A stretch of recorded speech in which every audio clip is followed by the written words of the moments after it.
Hey, what did you talk about this week? Welcome back to the Corporate Kitchen. I'm your host, Tiger. This week we've been talking about geographical preference. It's an exciting topic because deciding where you want to live is a huge and critical decision in your life. Most of us who aren't in the military and generally speaking hold a consistent company for an extended period of time don't move a lot. There are certain jobs that are travel based. We're talking like flight attendant, travel nurses, uh, logistics people who are truck drivers and stuff like that. Their job is to travel, but they don't necessarily live everywhere. They have some type of home base. And that's what it comes down to. Where are you going to put your roots, make that home base foundation? Everyone likes having shelter, a roof over their head. Where you make that it is really important and a key to your happiness and success. And as we talked about many times, one of the pillars to get you to thriving. We want you thriving here. So I'll start off with a story about myself of me graduating college and trying to decide where I was going to work. For college, I pursued a STEM major. We haven't did the acronyms. We haven't done the acronyms episode yet, so I can still use acronyms. STEM, if you don't know, stands for science, technology, engineering, and math. One of those types of degrees. And I went to college in the state that I lived at. So the state that I went to high school in, I also went to college in that same state. So I wasn't one of those people that moved to another state and got to experience another state for college. I stayed in the same state. However, that wasn't my birth state. So throughout my growing up, my childhood, I did move. So I got to experience different states as I grew up, which I do have to point out is different than experiencing different states as an adult. Way two different experiences. When I went back to my birth state as an adult, I'm like, oh, this is not anything that I remember. And I see it in a whole different perspective, which was kind of cool. However, when I went to graduate, I got to make a choice, right? Am I going to go back to my birth state? Am I going to stay in the state that I'm currently living in? Or do I go live somewhere else? When I got done searching for jobs, going through interviews, and receiving offers, it was a solid, let's see, 1, 2, 3, 4, 5, 6, 7, 8, 9. 9 states. So it was 9 states, companies across 9 different states that I received offers of employment for. So felt very blessed, very excited. And it was a situation in which I really had to, for the very first time, and my initial test of determining what my geographical preference was. Mind you, I'm just coming out of college. I have that college mindset of I didn't have any kids. I didn't I wasn't married. I did have a girlfriend at the time, but I wasn't married. A lot of those factors help make the decision a little bit easier. Had I had kids, been married, would have increased the complexity like we talked about in the kitchen. But I didn't have that. So it kind of made it a little bit easier. Did a pros and cons list. Of the 9 states, obviously one was my birth state, one was the state I was living in. So I was familiar with those. And then there were 3 other states that I have traveled to. So that's 2 plus 3 is 5. So that's 5 out of the 9. So there was 4 left. 5 I was familiar with, 4 no idea about. 2 out of those 4 remaining were California and New York. I don't mind saying that because they're like the 2 biggest states here. One of the like in the grouping of the top biggest states in the United States. And I knew about them from TV. I knew about them from people that went to my school and told me about it.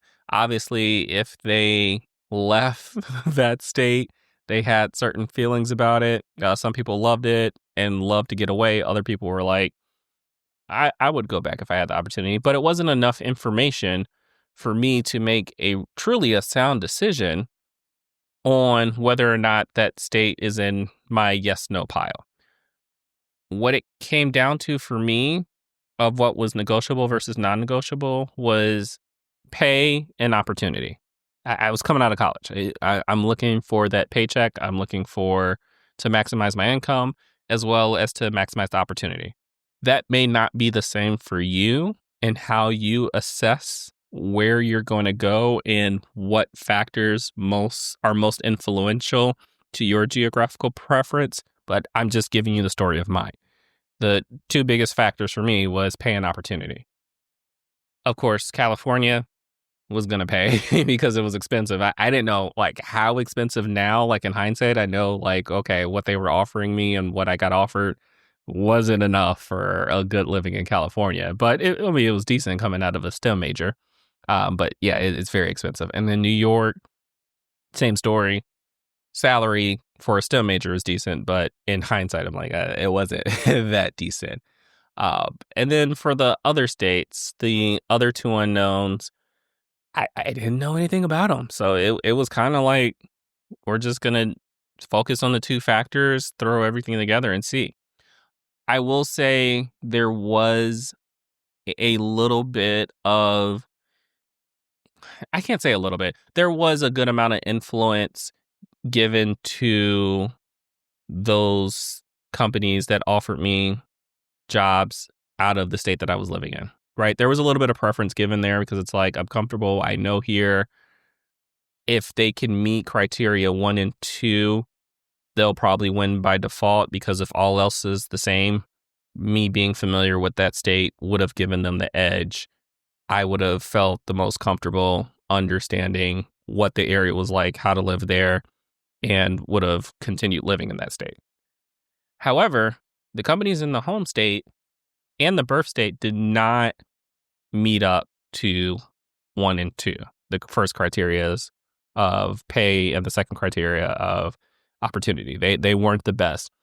And ironically, it's not even just California and New York that they didn't beat out. They didn't beat out the other ones as well. So it put me in this predicament where it's like, okay, I have this back in the mind thought that from a preference, I would really want to stay local, but I had to take the step back and realize, oh, that's just me, right? That's me in my head being complacent and not wanting to take risks.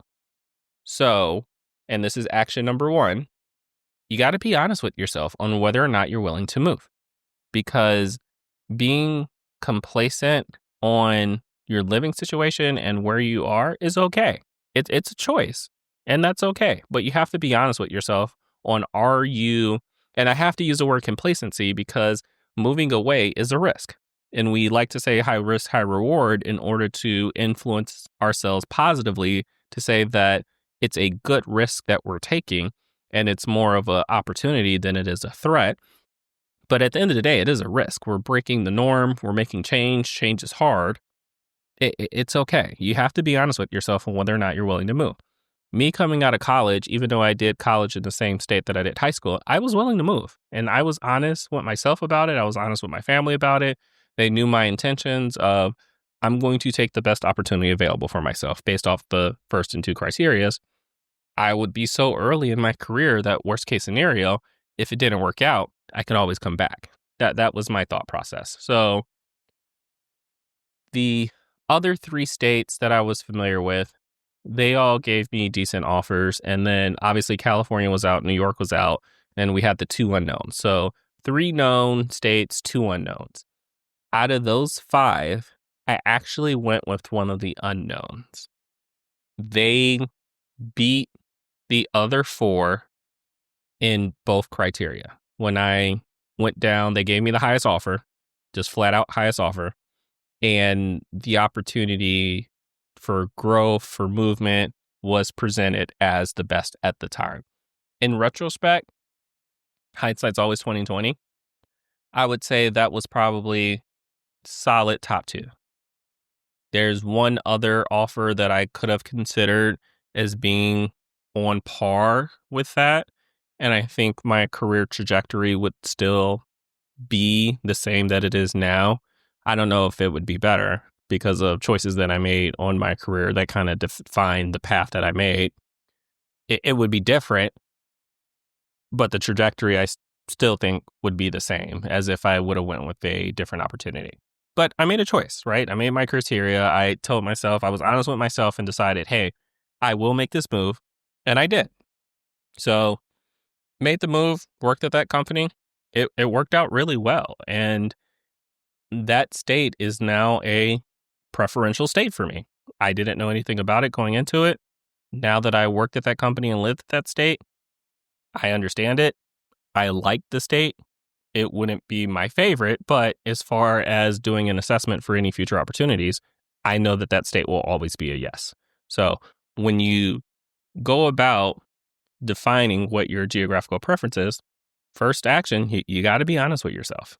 Got to be honest with yourself.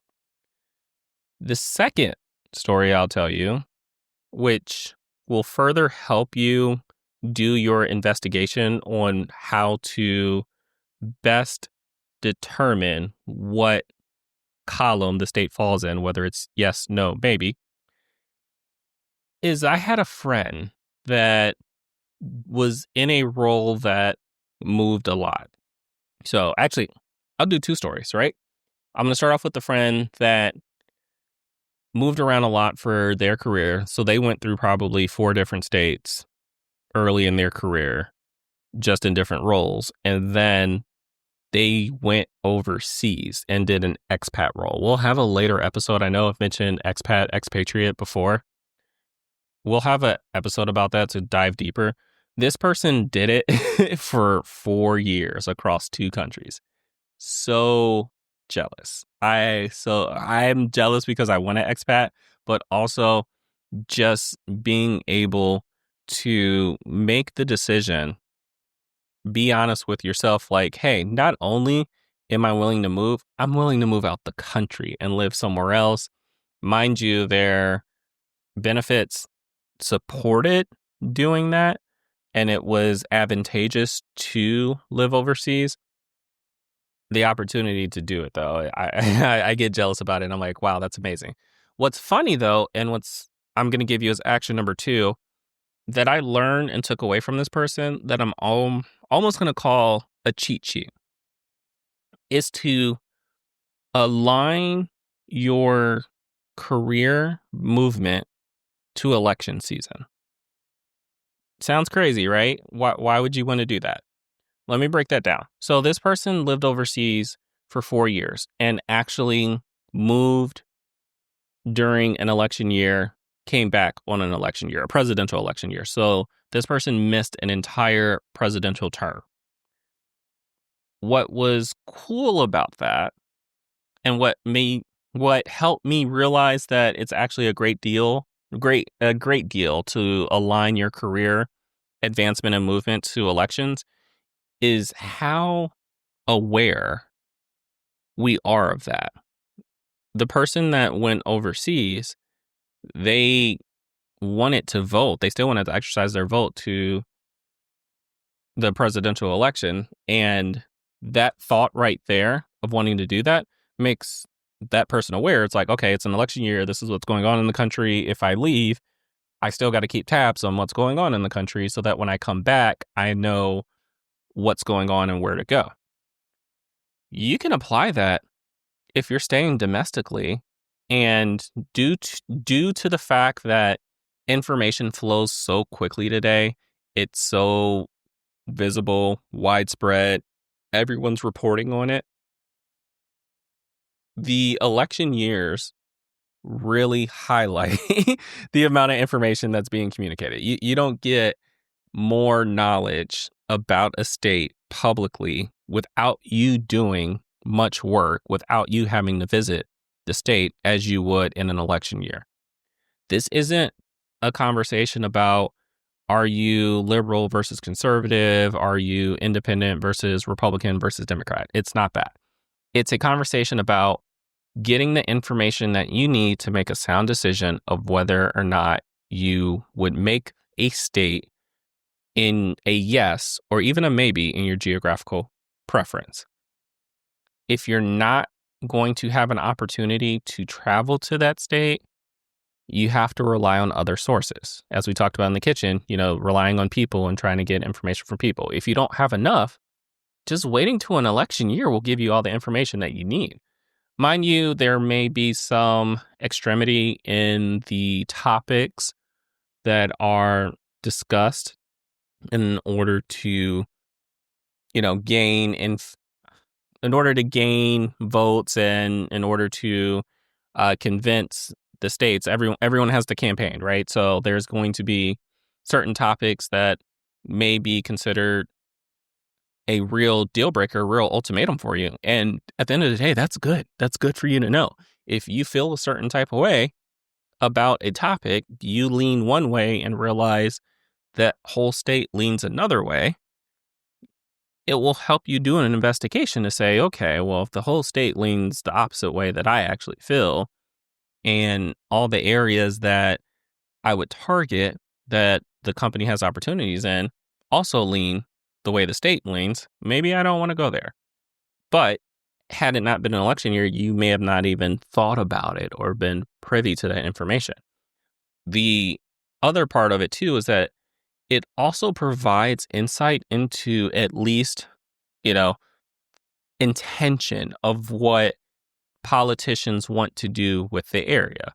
There's all these plans during the campaign of here's what I want to do, here's what we're going to do to the area, to the state, and you can have a choice of, or at least I won't say choice, I would say you would have the knowledge to understand the priorities that they have and whether or not it will affect what you want to do.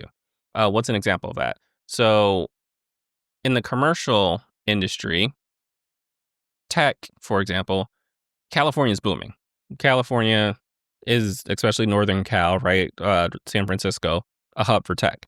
But what's also growing as a good hub for tech? Texas.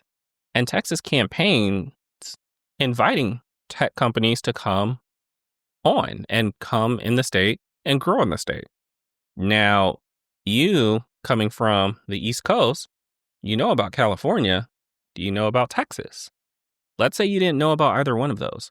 So now you have California that you've never been, but you know to be very expensive. And then you have Texas that you know that everything's bigger in Texas and there's no state income taxes. Now we actually have a conversation and a thought process. And it had been a discussion had you not heard the campaign from the Texas politicians that are encouraging tech companies to come there. So you get that knowledge and it's like, oh, didn't think about it from that angle. Let's do a little bit more of a deep dive and help guide my decisions. For the person that moved overseas and was an expat, after the 4 years were up, they had to come back to the United States.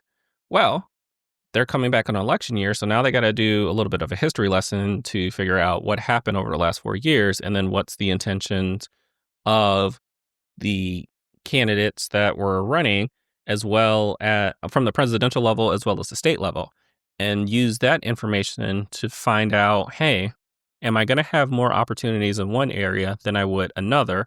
Also, am I aligned to the policies that they want to put forth? A lot of good information that this person was able to gather, and they made a sound decision. So when they moved back from overseas, they actually moved to a state that was different than the state that they moved from when they moved overseas initially 4 years prior, right? So 4 years prior, when they moved out of the United States and expat overseas, they came back to a different state. A lot of that had to do with the career opportunities presented, but the influence given in order to obtain those type of career opportunities in those areas had a pillar of the election season and the information that was gathered from elections. So second action, if you can align your career to elections, not only will it help you gather the knowledge to define your geographical preference, but it will also help you time your career, right? If you've been in your career through, let's say, 3 presidential terms and you've been in the same role and your aspirations is to get to executive level and you know that you have to move up, let's call it every 4 years, and you've went through 3 presidential terms, guess what? You are behind, right?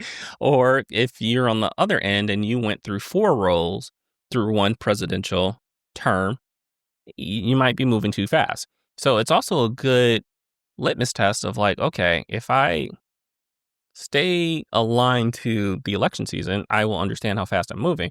Also, when you go to tell stories, you are going to be able to better relate the timing. You may not know the year off the top of your head, but you will know where you're at during a presidential term, and having those conversations with people will also help them relate to a time. It's a difference in saying, "Hey, through the let's do presidential Obama years, I was here," versus if you're like, "Oh, through the Reagan years," and it's like, "Wait, how old are you again?" I didn't think. So just having that as a sense of time kind of works in your favor as well, and will help pace your career as well as defining your geographical presence. The other story that I wanted to give you on the whole moving, I mentioned in a previous episode about rotation programs and taking advantage of rotation programs if they exist at certain companies because they consider it prestigious and that's what they use to farm their talent. A lot of those are relocating based where you can't really stay in one area, that they want you to see other facilities in different states, possibly depending on how big the company is. I had a friend that went through a prestigious rotation program at their company, and I believe out of the 3 rotations, they covered 2 states, 2 or 3. I want to say it was 2 states that they covered. One state this person's lived at before. That's where they went to college. And then the other state was completely new. It would be, like I said in the first story, my unknown list. It was on this person's unknown list. They never been there, never traveled, visited, didn't have any reason to be in that state. But since the company had a significant presence there, it was an opportunity now to, in my opinion, freely learn about a state. Now you're able to spend time there, live there. It's not just visiting. You're in a rotation program. You live there for a whole year and you are one of the residents. And through that experience, this person actually decided to stay in that state upon the end of the entire rotation program and made a home base there and still there to this day. It's a really cool example of taking the opportunity that the company gives you, whether through a rotation program, whether through business travel, in this case, it's specifically the rotation program, and utilizing it to make a knowledge transfer. Knowledge that you didn't have, knowledge that you may have tried to get, but didn't really get enough of it to make a sound decision. So now you're doing a knowledge transfer as you live there every day and just gaining to understand if that state falls in your yes or maybe category. You can properly put there. I wasn't going to say no because it's like you don't know what you don't know. So are you really going to put a state in a no if you don't know the state? Yeah, depends on what your criteria is. But it was cool to see that happen. And obviously the other state that the person went to college in already knew about that state, already knew about the area. So in order to grow further, the person decided, I'm going to take a higher risk and I'll just go to another part of the world. Totally fine. I mean, worked out. It's working out great now. Person's career is prospering and doing great. So if you have the ability to be honest with yourself and take that opportunity, be open to it, take the risk, why not do it? Why not do it? For the last story, so last story alert as well as the last action is covered in this story. About me again. Hi, it's me again. One of the things that you are going to have to come to terms with, if you want to use coming to Jesus, it's fine. But coming to terms with is that you have to make a decision. And action 3 is respect your decision. You have to make a decision. And it's very simple. It's yes or no. Are you going to do it or are you going to not? Once you're honest with yourself and you decide whether or not you're going to pursue certain opportunities and where they are, you get an offer, right? You had this state as a maybe. You interview with the company that has an office in that state. They give you an offer, and now you have to decide. You have to respond to that offer. You can't respond to the offer with maybe. The state was a maybe, but you can't respond to the offer with maybe. It's, yes, I will take this offer and I will move there. No, I will not. I know there are some people that may listen to this and it's like, well, after the COVID-19 pandemic, we're in an opportunity that, we're in a situation where there is an opportunity for remote work. We're not going to talk about that because if you're able to work remote, you don't have a geographical preference. Think of like call centers overseas.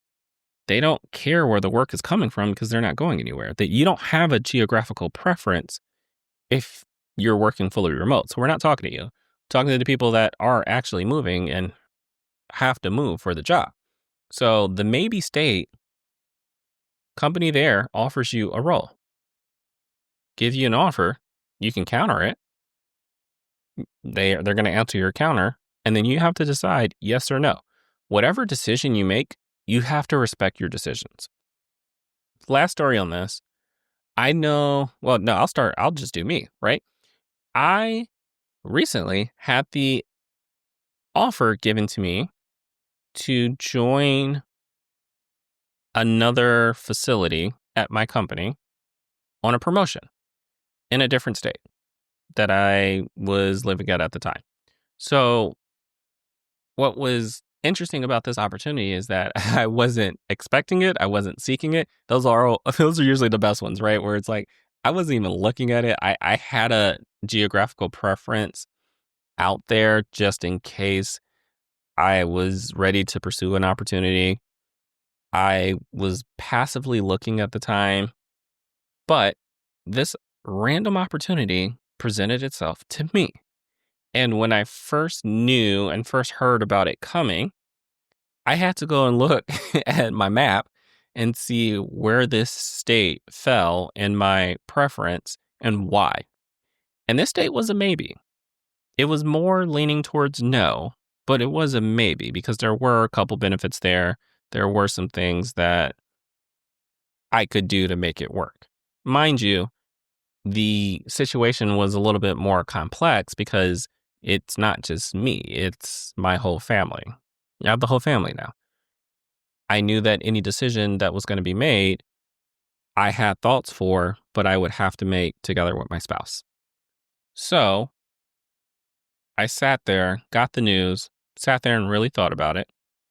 And my knee-jerk reaction to the thought of even pursuing this opportunity was no, because I felt as though my spouse would veto it. I felt as though it was a no on her preference, on her geographical preference. It was a no. And then for me, it was a maybe. So maybe no is a no. I want to stay happy. I want to stay married. Maybe no is a no if I had to have that conversation with my spouse. So I kind of went into the conversation with that thought process, but because it was a maybe for me and I knew that the pursuit was coming, I had the conversation anyways. And the conversation ended in a maybe. Whoa, we got life. We're no longer maybe no, we're at maybe. We have life in this conversation now. So the pursuit happened, got the interview, got the offer. Now, one of the key criteria to turn the maybe into a yes had to do with the compensation aspect. It had to be advantageous enough for us to, it didn't have to be the no-brainer threshold, right? It didn't have to be the greatest thing ever, but it did have to pass the threshold of good. As we talked about in the first episode, there is a threshold of good. You can't always look for great. You can't always look for the best possible. Sometimes you just have to look for that threshold of good. Going back to the kitchen when we talked about grits this week, same thing with grits, right? That there's a threshold for good for grits. You can mess up grits very well, put sugar in it, or when you overcook it, undercook it, you can mess up grits. But there's a threshold of good for grits that It just makes it totally acceptable. I throw the eggs in there and we'll eat it totally fine. So compensation was definitely one of the most influential factors to meeting that threshold of good and getting to great and making them maybe a yes. So got the offer. Original offer was right at the threshold of good. I countered. The counter was actually in great territory. So it far exceeds the threshold. Got my counter accepted and took that information to my spouse and was like, okay, threshold met. This is what was the remaining large factor in order to push our maybe to a yes. Are we at a yes? And house decided yes. And the offer was responded to with a yes. And this is where the hard part really kicks in. From there, you have to respect the decision because now we have agreed to pack up, move, and move the foundation. When you have a family, you start, and those of you who are listening that are parents or married, you understand that where you live is a foundation, and uprooting that change that seems so simple of just changing your address is actually a huge one because you're uprooting your foundation and moving it somewhere else. That foundation that you currently have, you know where your shops are, you know where your friends are, you know how comfortable you are at the area, you understand the crime, you understand what's good to eat, the hole in the walls, you understand where you enjoy and how far those places are. You have your whole foundation there, and to uproot that and move it is a big, big boy, big girl pants type decision. This is grown folks' decision, not children decisions. Grown folks' conversation here. And making that uproot and moving it is a decision you have to respect. Once you make it, it's done. It's done. It is very difficult and very costly to rescind offers like that. If I were to go back to the acceptance and say, hey, made the wrong choice, don't think this is right for me, I would more than likely get laid off before they found an opportunity for me to go back, because it's like signed, sealed, and delivered. Yesterday's a canceled check. You already signed this. So we're moving forward. And it's difficult for a household, and it was difficult for us to go through the process of moving. Moving's hard. I will never fault anyone for being stressed and having a hard time when they go through a move. I personally hate moving. I never met anyone that enjoys it. It's just not a fun experience at all. It takes forever. You realize that you are either a hoarder or you never had things to begin with. There's always so much junk, so much extra stuff. So when you're setting your geographical preference, don't forget, you got to move that stuff. Like, oh my God, if you're going to go East Coast to West Coast, I hope your company has a great relocation package, because how are you going to get all that stuff there? You gonna drive cross country? You're just going to take I-20 from, Savannah, Georgia, and you can take it all the way to LA. I think it ends a little bit before LA and becomes something else, but you can pretty much take I-20 all the way across the United States. And what's that, 4-day drive? Like, are we really prepared for that? It's no bueno. But for us, we had to make ourselves get prepared. We had to respect the decision that was made. And we're still in that transition mindset. I would say we aren't at the state of really relaying our foundation and having that solidified, right? Because if you uproot it in one place, you got to lay it somewhere else. And then it takes a little bit of time for that foundation to solidify. You have to find other things that you had at the original place and gain it at the new place so that that area of the foundation can solidify. And eventually you'll get all those pillars to solidify and the whole foundation will be there. And once that foundation's set, you're good. I mean, at that point, you live there, you should be happy. If you're not happy and that foundation doesn't solidify in the new area, you're going to be subject to fractures. If you only cover certain areas and you get them solidified, if you got a very big gap of I miss my family too much and I could never be at peace with that part of my decision, and you don't heal that area and let it solidify, you can cause fractures in your foundation. And that's how you lead to being unhappy and not really respecting the decision that you make. If you respect the decision that you make, you gotta hold to it and keep pushing on. And that's what we're doing. We're holding to it, pushing on. It's too early to tell how well and how quickly we'll be able to solidify our foundation, but the goal is to get there. We respect our decision. We're going to do the things. If it comes to a point where either one of us is concerned about a certain area, we'll have that conversation and figure out a resolution to remedy it. But the decision's made. We both respect it. It's going to be great for the family. It has been great for the family. And you keep on moving. And you have to do that too. You can do this. Remember, be honest with yourself to start. That's first and foremost. Do you even have a geographical preference? If you're talking remote work only, not talking to you. If you're moving, you got to be honest with yourself on where you're moving, if you're willing to move and where you're willing to move. You can help yourself by aligning to elections. That will give you a lot of insight into what's going on with that state, give you a little bit of information overload on some stuff that you want to hear about, other stuff that you don't really care about, but it's all good information to help you make that sound decision. And when you make that decision, got to respect it. Got to respect it. Once you sign on that dotted line and the wheels of that moving truck start going, you're not hit and reverse anymore. You stay in drive and you keep going down that hallway. And all in all, it will put you in a great spot to help grow your career. And if you decide that you can't make that decision and you don't want to be honest with yourself, then you might end up as like someone I know who, let me tell you a story about. Hey, you said last story. Can you wrap this up?